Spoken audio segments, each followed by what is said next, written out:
4คืนบ่นี่จังว่าสิมักคงล่มมานี่แล้วค่ะดีพ่อแม่พี่น้อง FC เบิดสุขุสุคนยินดีต้อนรับเข้าสู่ช่องแม่น้องมิวหากินแบบวิธีลาวเนาะมาพอกับแม่น้องมิวมื้อนี้ก็รอรับทีมงานนะทุกคนเนาะกำลังสิลงมาทุกคนพานเฮียงเพิ่นกำลังเดินทางมาสิไปรับเอาทีมงานของเฮาลงมาจากป่าเนาะนะรอลุ้นนำกันเนาะเพิ่นสิมาหยังนะทุกคนทีมงานรออยู่แล้วบ่พลาดอยู่แล้วเนาะทุกคนรอลุ้นนำกันเนี่ยสบายดีสบายดีพี่จะได้มารับพวกนั้นบ่สิบก็ทำมาทีมงานลงมาแต่ป่ามื้อนี้โอ้เพิ่นโทรใส่บ่นี่โทรใช่แต่เว้นพุ่นแหละโอ้ตอนเพิ่นโทรใช่เพิ่นกำลังอันนั้นฮอดด้านพลังอ๋อตอนนี้คือสิฮอดแล้วแหละบ้านฮอดอันล้างผู้เลยแหละเนาะไปเพิ่นจะเพิ่นสิได้อีหยังมาเนาะเอาถ่าลุ้นนำกันนะทุกคนเนาะตอนนี้เพิ่นกำลังสิเอารถไถขึ้นไปรับแล้วกำลังมาจากบ้านภรรยาเพิ่นเนาะบ่เลยบ่ได้ขึ้นนำเขาเจ้ามาแต่ข้าไปเข้าห้องฮอกำลังแล้วแม่น้องมิวเตรียมทาน2เต้านะทุกคนเพื่อว่าทีมงานเฮาลงมาฮอดหิวข้าวหิวน้ำเนาะเตรียมใส่ทานไว้ตอนนี้พวกพ่อเพิ่นได้มาลงฮอดก่อนแล้วเนาะย่างไว้ก่อนรถอีกเนาะพวกเจ้านี่ย่างไว้ก่อนเลยของย่างก่อนรถเบิ่งบ่ทันออกมาฮอดแล้วบ่สนบ้านปะนี่เด้เสียงสุดๆนะอ๋อทีมงานเฮาลงมาฮอดแล้วนะทุกคนทุกคนมีแต่ป่าเนาะเอาลงนี่บ่ปั้นอยู่นี่บ่จักท่ออะไรนี่4ท่อมีสดน้ำพร้อมบ่นี่นี่เต็มเป่งเลยนะป้าทุกคนไปแหงคาอีหยังอันนี้สิเหม็นสีฮอนโอ้แผนกย่างน้ำกดรถย่างเป็นมื้อย่างจนขาลอยเอาอีกแล้วเนาะพอได้ไปเขาก็ยังมอบหน้าที่ให้แบ่งปั้นอยู่นะคนมักแบ่งเนาะจักติ่งเด้เรามีอย่างจังซี่แม่เขาเสือใน4มื้อตอนนี้เพิ่นก็สิได้แบ่งปันกันนะทุกคนลงมาฮอดแล้วนะเป็นพานเฮียงคือเก่าแหละถึงสิบ่ได้ไปเพิ่นก็มอบภาระหน้าที่ให้คือเก่าเบิ่งนี่ทุกคนป้าแต่สะอ่อน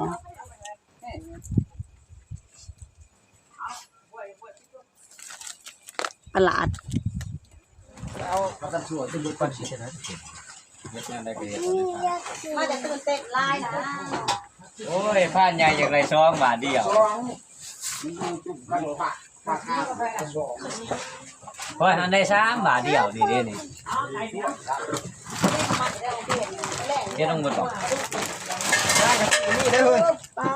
ย่างกะทิมีได้ย่างกะทิโอ้โหเพื่อไปหักย่างกะทิก็มื้อแลมื้ออื่นบ่ได้สิได้ออกเอาเลยครับฉะนั้นกันเบิดตัวบ่จักหลายสิ2ท่อได้นี่เนาะที่มันบ่ได้นี่มีทุงย่างไปให้จับไปตรงจับไปตรงกระท่ออันนี้ทอกลงเบิดโลด้วยเฮ้ยคือที่มันบ่ได้ไปทุงย่างไงมีแต่ป้าโลนลวดเรื่อยๆบ่บ่ออกโลนะเอากระท่อแซ่บกับปั้นกันดิปั้นใส่กระท่อป้าสีป้าสีคืนไหนนี่4คืนบ่นี่จังเอาป้าคอยได้ตัวเนี่ย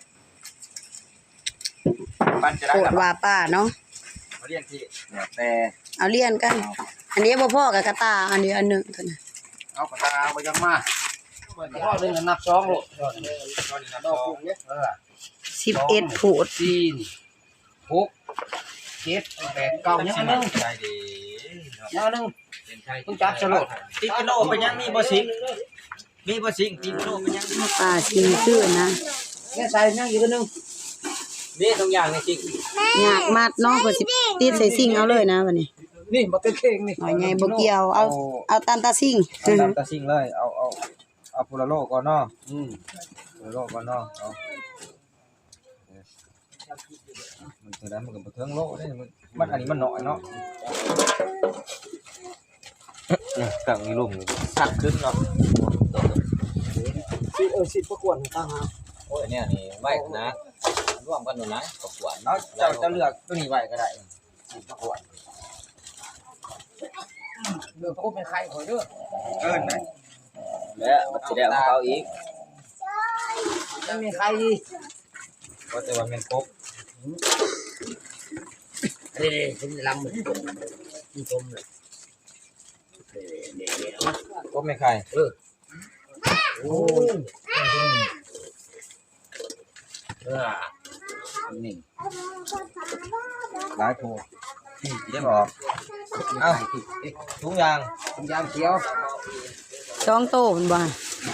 โอ้ไข่เป็นทอง ตาม ทั้งบ่หรือพ่อ ทั้ง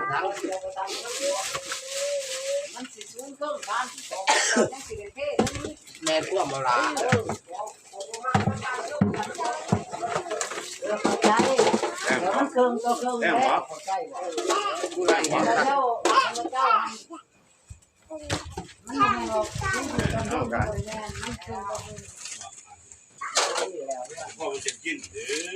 นี่แหละเขาว่ามาตรฐานนี่ งานหล่อที่งานมันหล่อ ท่ออะไรลุงทานสิเอาท่ออะไรสิเอาหาแต่ตัวน้อยๆเด้อใส่เด้อท่อหน่อยเด้อ ชุดโลนะใจเท่าไหร่ชุด ขนาดว่าสิเมื่อก็ยังบ่ได้เมื่อยังได้กลับมาปั้นป้าให้ เพิ่นว่าสิได้เมื่อบ้านเมียเพิ่นละได้นี่ โอ้ เรียกว่าเมียมัน เมียมาส่งเป็นจังได๋ซะ เมียมันเมื่อมันน่ะ อ้าวเป็นซองบอก แม่ ครบบ่ได้นับเบิ่งบัดนี้ ก็ ครบบ่นะเบิ่ง เอาหาขีดตัวนี้มัน2โลได้นี่ บ่เกี่ยว โอ้ยมันเกี่ยวไม่ คนละพูดเลยดิ เอามา เอาตัวนี้โลนึงเด้อนี่แม่นแต่ว่า ผมตัวนี้มัน2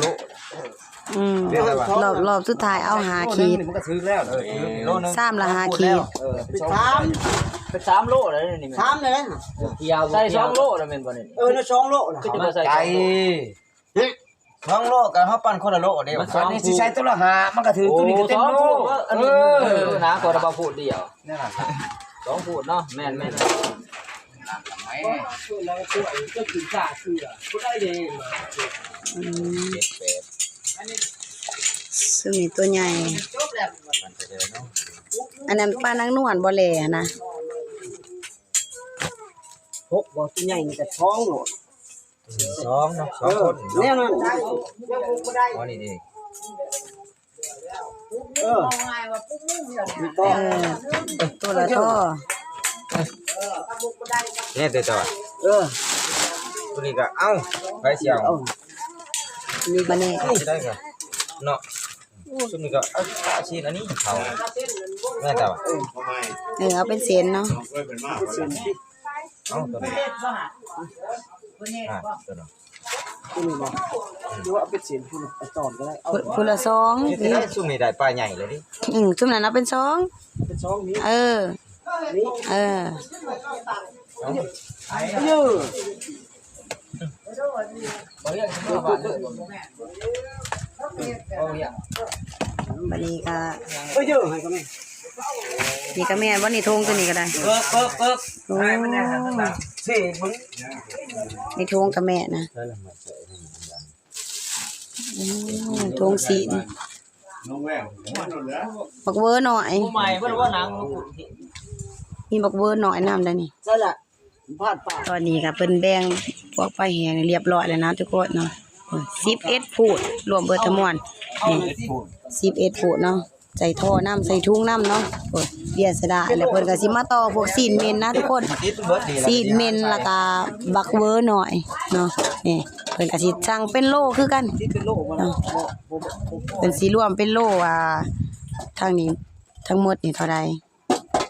ที่หัวเห็นบางอย่าง ทอข่อยดอกข่อยยิ่งบาทเดียวได้3 โอ้ยจองไว้ว่าเจ้า แม่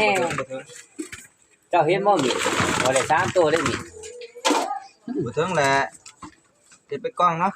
อืม ไปกล้องเอา เฮ็ดเป็นกล้องจังสิแนมเห็นทั่วถึงหรือบ่เนาะกล้องนั้นกล้องนี้ น้อย มีหยังแหน่หยังแหน่เด้ บ่เห็นอยู่นี่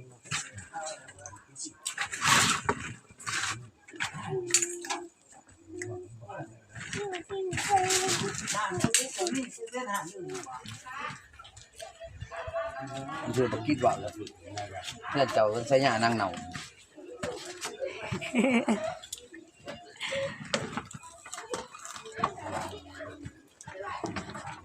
ยังน้ำกินนั่นเด้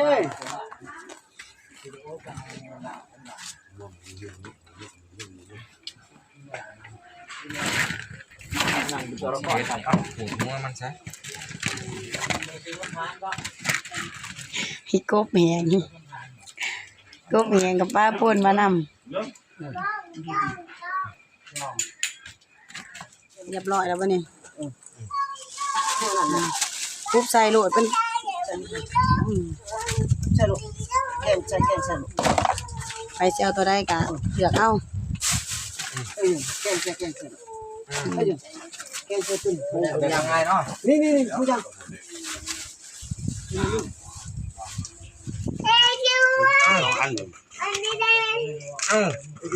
เอาหัวปลาใหญ่ มาหัวปลาเนี่ยเอาให้ตรงนั้นซะ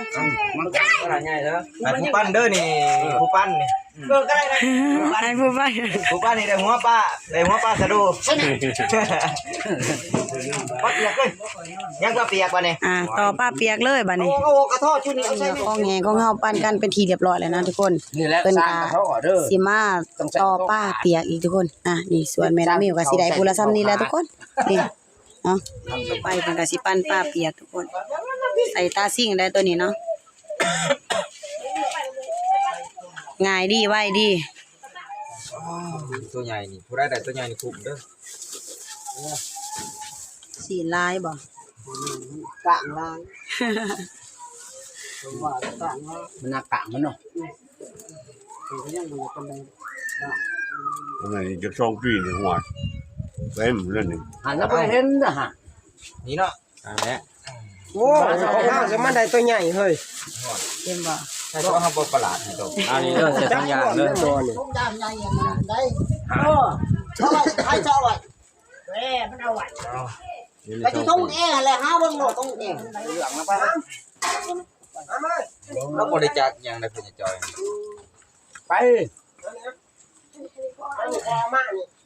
ดิวมากิน เจ้าชื่อนั่งจุ้ย นี่แหละเมื่อกี้มาตรงนี้ 4 5 6 7 8 42เหลืออีกเอานึง เอาออกอีกพูดหนึงพูดให้ฟ้าทั้งนี่ก็ได้เอาเทใส่ก็ได้ เฮ้ยสมมุตินี่แหละ เอาเทใส่มุมก่อนก็ได้ อดเสร็จถูกก็ได้ตับฝุ่นมาลง บ่มันสิได้บ่ล่ะพุ่น เริ่มไหม้บ่ เบิ่งสินะสิลองสิเบิ่ง โลนึงอย่ามันบ่คูเนาะเราทำเติมก่อนก็ได้ ได้บ่ได้เลยเช่เลยเท่ก็ได้เช่โลด หัวปลากวนเนาะคือปลาคอ ขอเล่าทุกอย่างมา เห็นแล้วบ่กัน ทุกอย่าง อ้าวโอ้นี่พอแล้วได้ทงบักใหญ่มาสิมีใส่เต็มหรือบ่หั่นเนาะซ้ำสิใหญ่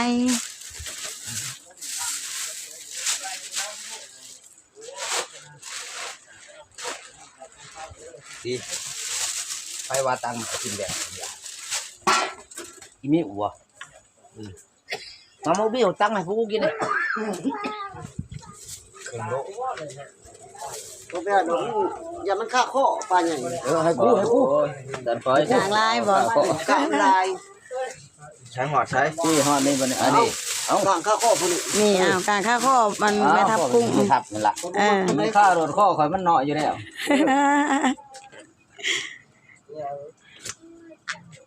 เมื่อเขายังเอาให้ ข้ามขึ้นได้แล้วบ่ช้อง ได้แล้ว ช่องแล้ว ยัง ซีบัด แม่นยังแต่ทาง ใช้ ใส่ทางเลย นี่บ่ หนึ่ง ซีอันอยู่หั่น 4 4บ่ สี่ทางตัวนี้ ยัง3บัดนี้ 4โลมันก็เบิดแล้วเลย ห่วยเบิด แล้วก็จะได้คงได้ มันก็3กิโลคือเก่าเนาะ เบิดได้ยังจะส่งกี่ป้าบัดนี้ ยังขี่ มาเอาเส้นทงนี่เศร้าใช่ล่ะเอา มาส่วนป้าเปียกับปั้นกันไปทีเรียบร้อยทุกคนเนาะได้คนละซ้ำนี่ผู้ละ2 โลนะได้คนละ2 โลทุกคน